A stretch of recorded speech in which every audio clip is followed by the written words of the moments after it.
Something I have been asked about for literally decades is, hey, can I remotely manage my properties in another state? And for the longest time, my answer was frankly a laugh or a chuckle because I think that is nonsense and crazy. But as technology has evolved, as we have been able to build teams and really qualify, boots on the ground, it is no longer a laughing matter. I think remote management is certainly possible today, and actually think will be a growing trend as we move forward in 25, in 26, and 27. And at the heart of this is very likely going to be Hemlane. We've got the CEO of Hemlane, Dana Dunford, with us. Let's talk remote management. Dana, how you doing? Great. Thanks so much for having me. And I want to kick it off by telling a story from back in, I think it was 2017 or 2018. And I was on the Stanford campus, and there's a program called StartX, which is accelerators for startups. Mm-hmm. One of the venture capitalists chose our company, which she probably shouldn't have chose our company to be part of it, because we had just started, we had zero revenue, we didn't even have customers. And so I asked her, I said, how the heck did we get into this program? And she said, well, back when I was 23 and 24, I was an on site manager at an apartment complex. Oh, wow. And she said, guess who did all of the work? Me. And then she said, the property manager was never there. They actually never even visited on site. They just did everything remotely, but they collected anywhere based on, the apartment sizes, it's 5 to, usually 8% of monthly rent that they would collect. And she said, that to me signaled that, hey, if they're doing this remotely, why isn't there just a platform to basically do that for the owner and be able to provide that transparency and also put the savings back in their pocket? Mm-hmm. And so, of course, I think you need to kind of segment it into what types of rentals you own or what your strategy is. Because if you have a single family home, keep in mind you still physically need someone there to help with the inspection, help with the turnover. But that doesn't need to be a manager. It just needs to be one trusted person that who can go quickly help turn over the place. And then as long as you have inspections, tenants who are communicating, if they're not communicating with you, that's a worry. During the time the tenants are actually in the property, you coming and pestering them once every other week is not going to be what they want. And so you really can do that remotely. Then if you move up, so that's on the one rental side of single family homes. And then the tenant is responsible for landscaping and all of that. If you move up to the large multifamily, if you talk to any of those owners, those are the gray stars of the world, or well, they're managing them. You've got the REITs like Equity Residential, and all of them are also remote. They live in New York, San Francisco, LA, and they're going through, Austin and managing them from there. And so you kind of look at that in those two extremes and say, if they can do it, I can do it too. And so that was really something that got me through thinking of it still shocks me that there's this perception that you need to hire a manager versus be able to self-manage your property and have that option. Now, I will say remote management is not for everyone. Yeah. If you do not want to hear anything about your property, you just want to cut a check in the mail, you shouldn't remotely manage your property. You should have someone else do it. But I think that with the trend that 72% of rental properties are self-managed, you're looking to constantly improve your NOI. So look at those expenses after you purchase a property. The only thing that you can change is, refinance, improve on your maintenance and repair bills, et cetera. I think that self-management is something that majority of investors will look for and say, how do I optimize this, make my life easier, make the tenant's life easier, and be able to do it from anywhere? Yeah, the thing about remote management, and again, I've literally had this question for decades, and I would chuckle and laugh because, I think you've got to have that, boots on the ground. For most of us, that has to be us. But as you know, I remotely manage my properties. And Mhm. now, I've been doing that since day one. And yeah, my properties happen to be 2.5 hours away, but you can get to a lot of places in 2.5 hours. But the wrinkle that I think Hemlane has solved for me, making this a true kind of growth trajectory, is how you manage resources in that market, right? You have a very Mhm. unique approach to kind of quality control. Because again, why I laugh about remote management is I think the investor is going to get ripped off. Yeah. And that's just it's been my experience with people trying to remotely manage. But again, I think Hemlane has a unique feature that's frankly not talked about enough, about how you kind of quality control boots on the ground. So why don't you talk about what that is, and then how it works, and we can get into why I think it's the secret sauce to remote management. Yeah, it goes back to transparency. I think that if you are 1,000% transparent to every owner operator out there for every conversation, every bill, and you're sending them an email of, hey, with this repair request, here's the estimate, or with this repair request, here is the bill. And obviously, there's thresholds and approvals over certain amounts. The moment that you do that, what you actually realize is that every single request, you need to have a really good reason of why the maintenance bill is what it is, broken down into parts and labor, explaining what went wrong, explaining what the service professional did.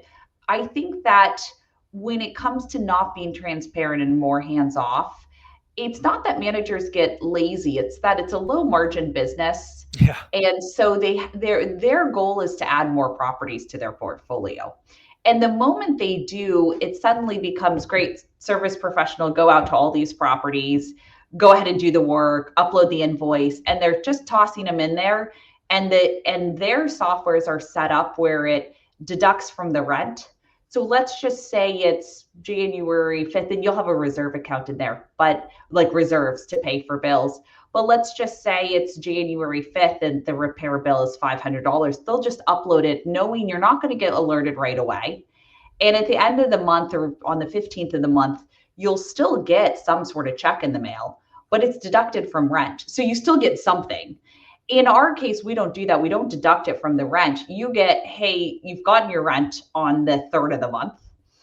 And now the bill is however much. We better have a really good reason for deducting that from your bank account. So I think that adds for our team a level of anxiety of, hey, we've got to make sure that every single bill is reasonable and reasonably priced. Now, on the flip side, there's always the question of quality, because we have seen certain situations where an owner will have their own service professional. They are much cheaper, but oftentimes we'll see the work being done incorrectly. Mm. And there's cleanup for it. And sometimes the work is never done incorrectly. It's just someone who's not licensed, not insured.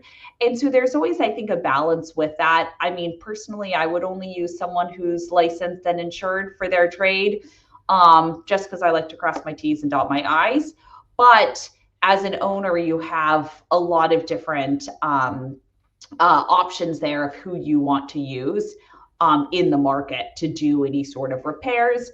And then we also have inspectors and leasing agents as well. Yeah, again, I think it's just, I really do think this needs to be talked about more. When you think about, somebody in California owning in Ohio, or somebody in Florida owning in Detroit, or, where, like, you live in an Mhm. expensive spot, but you do remote. It is the transparency, it is the audit trail, but it is also kind of the collective knowledge of other investors, right? One of the things that I think, I beat up on investors for is, if you're going to go out of state, it's not about the property manager, it's not about the bank or the real estate agent, it's about the network.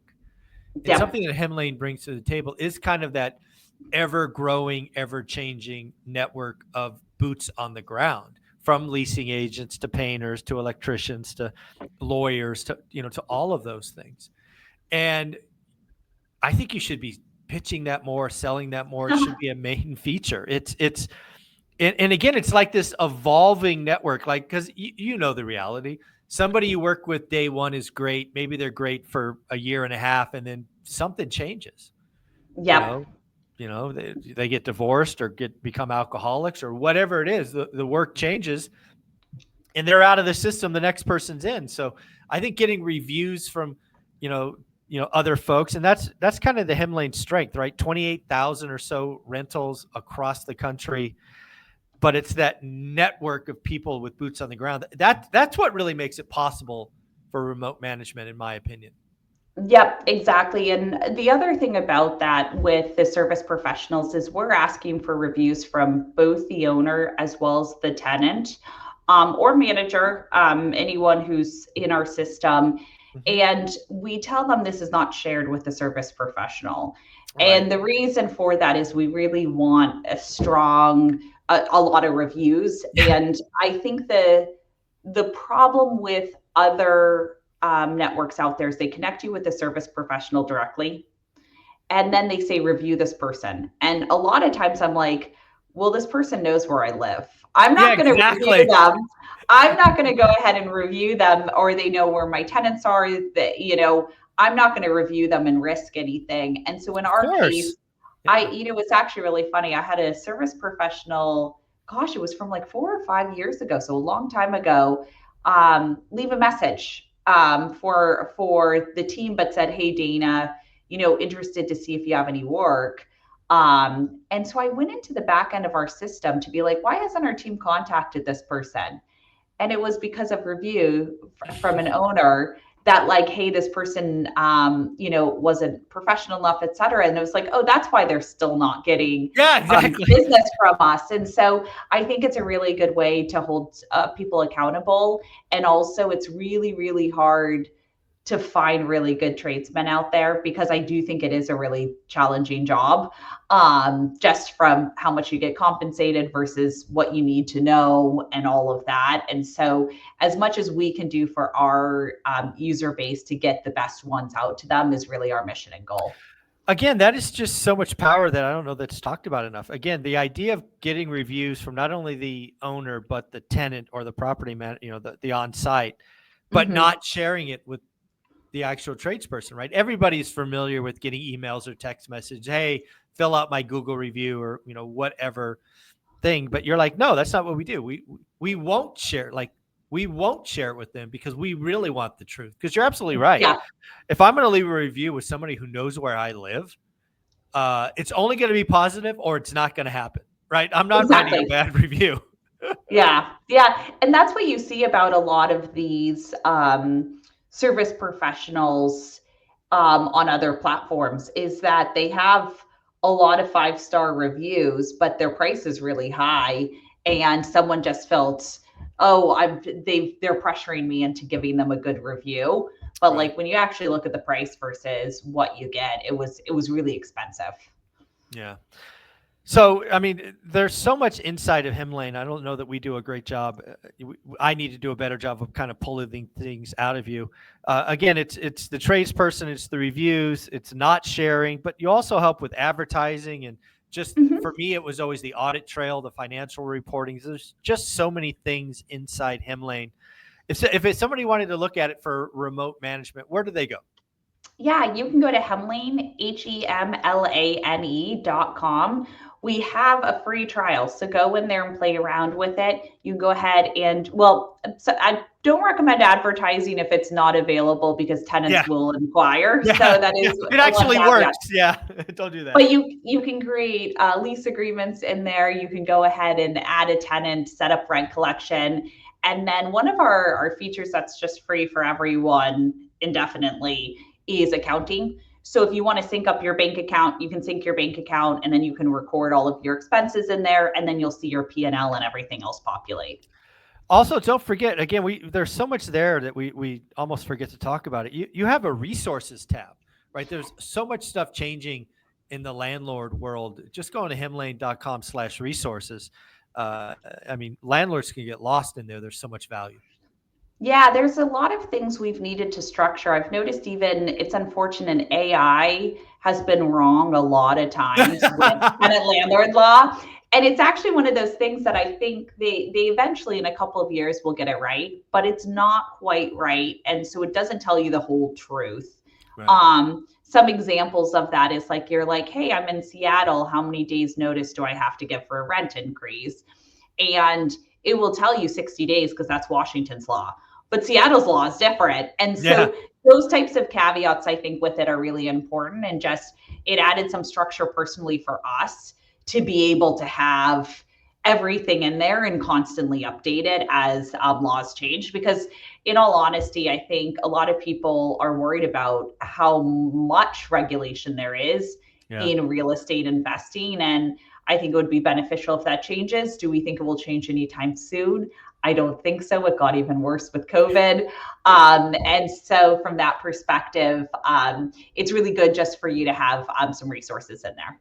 Yeah, and again, if you're thinking about remote management and you're thinking about a remote market, you should probably go to the resources tab and just familiarize yourself with tenant landlord laws in that city, in that state, because it's probably not the same as where you are living.